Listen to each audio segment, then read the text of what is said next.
when I found out that with my lung, I had been in the hospital for a gallbladder surgery, and afterwards I developed pneumonia, and the pneumonia didn't resolve very quickly, so they did chest x-ray to find out, and found a little spot, and at the time they didn't think it was anything serious.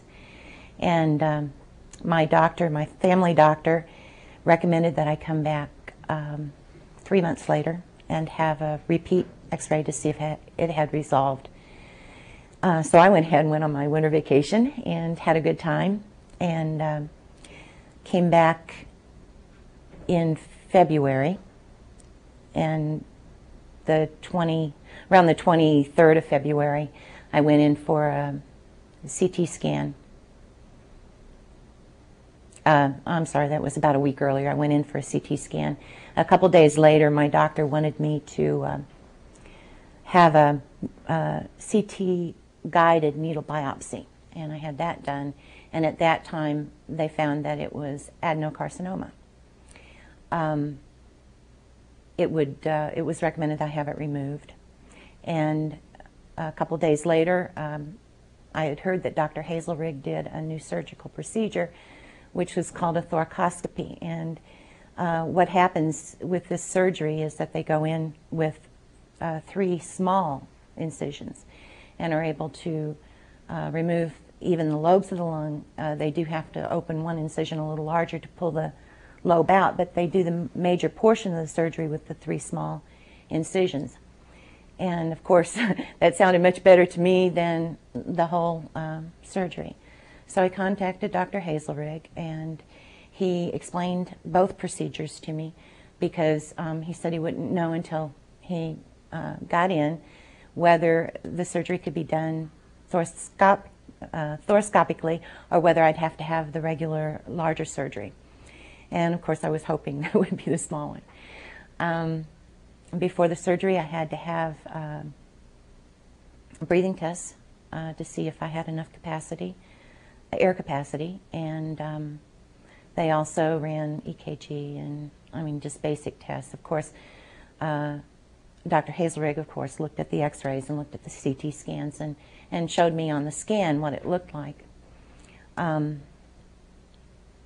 I went in for surgery. I went to AM admit. Couldn't have anything to eat or drink after midnight, you know, the same procedure.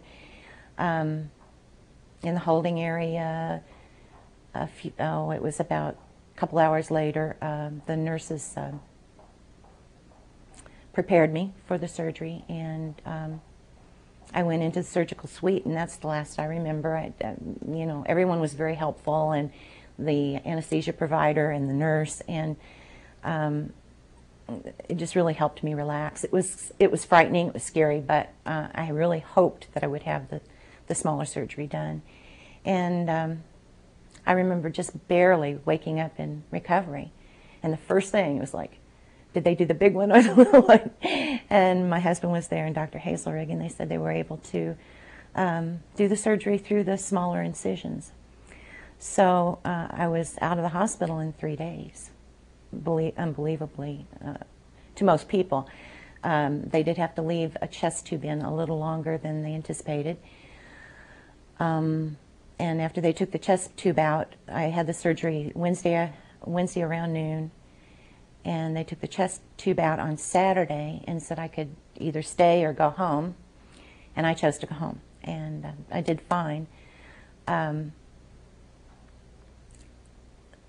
Before I left, they gave me a sheet of instructions to tell me what to do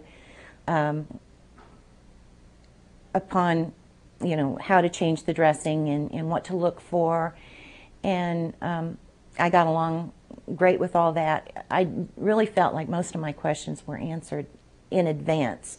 I had a phone number I could call any time. They made me feel comfortable about calling day or night, but I just really didn't seem to need it. The instruction sheet was very clear. I was told that I could return to activities whenever I felt up to it. And a week later, I